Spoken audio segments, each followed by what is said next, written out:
আপনি কি জানেন মানুষের বুক একটা কবরস্থানের মতো?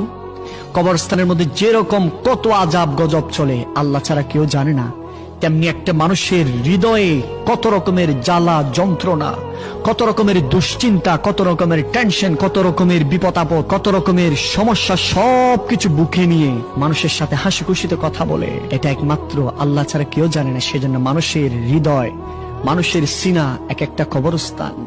মানুষকে কষ্ট দিবেন না, মানুষের সাথে হাসি খুশিতে কথা বলবেন।